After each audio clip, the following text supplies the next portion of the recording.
Assalamualaikum warahmatullahi wabarakatuh. Jumpa kembali dalam video pembelajaran ekonomi untuk kelas 11. Pada materi kali ini kita akan belajar tentang perdagangan internasional. Setelah sebelumnya kita mempelajari tentang kerjasama ekonomi internasional. Nah, tentu dalam sebuah ekonomi global pada masa sekarang ini, perdagangan internasional adalah suatu hal yang keniscayaan. Artinya, hampir setiap negara yang ada di dunia ini sekarang semuanya melakukan perdagangan internasional. Artinya bahwa perdagangan atau jual beli barang, baik barang dan jasa, sudah melakukan lintas negara. Kenapa? Karena memang ini menjadi sebuah tuntutan dari perkembangan ekonomi pada masa sekarang ini.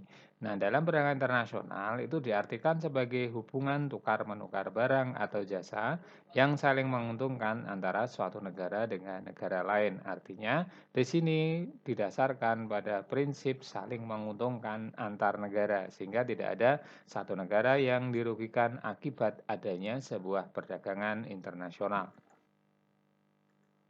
Nah, kemudian apa manfaat perdagangan internasional? Dalam perdagangan internasional diharapkan mampu meningkatkan kualitas konsumsi atau tingkat kepuasan yang lebih tinggi.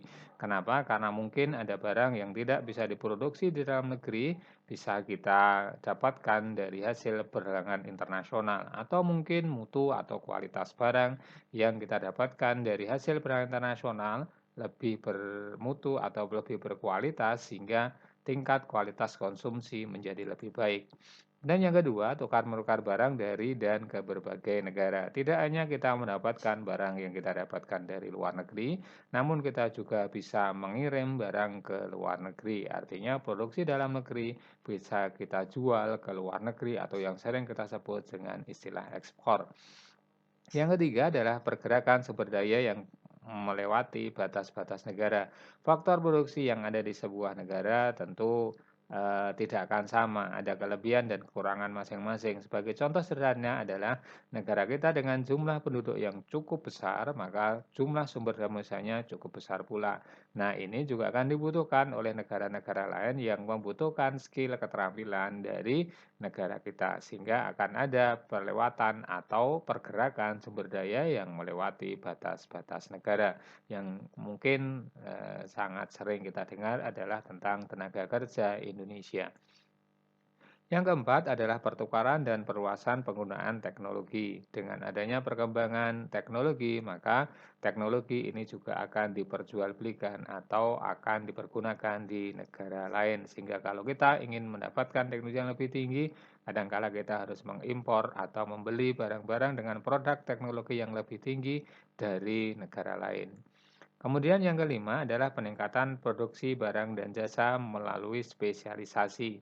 Masing-masing negara mempunyai kelebihan masing-masing, sehingga negara tersebut mampu meningkatkan produksinya dengan melakukan spesialisasi. Dengan spesialisasi ini, dia akan hanya menghasilkan produk suatu jenis barang tertentu, namun dia akan lebih murah mengimpor produk atau barang dari negara lain yang mana dia tidak mampu memproduksinya secara spesialis.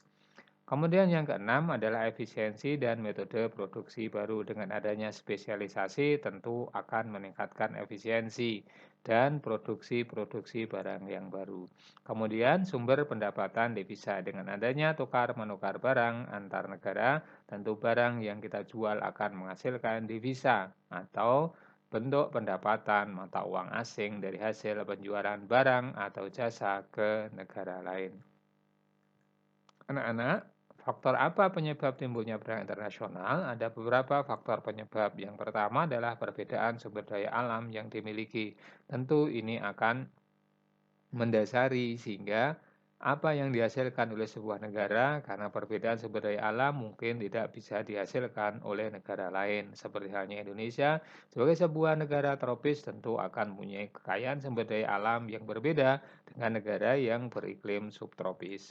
Kemudian yang kedua adalah efisiensi dengan penghematan biaya produksi. Dengan lebih efisien, apa kita akan efisien untuk menghasilkan barang sendiri atau lebih efisien apabila kita membeli barang dari negara lain.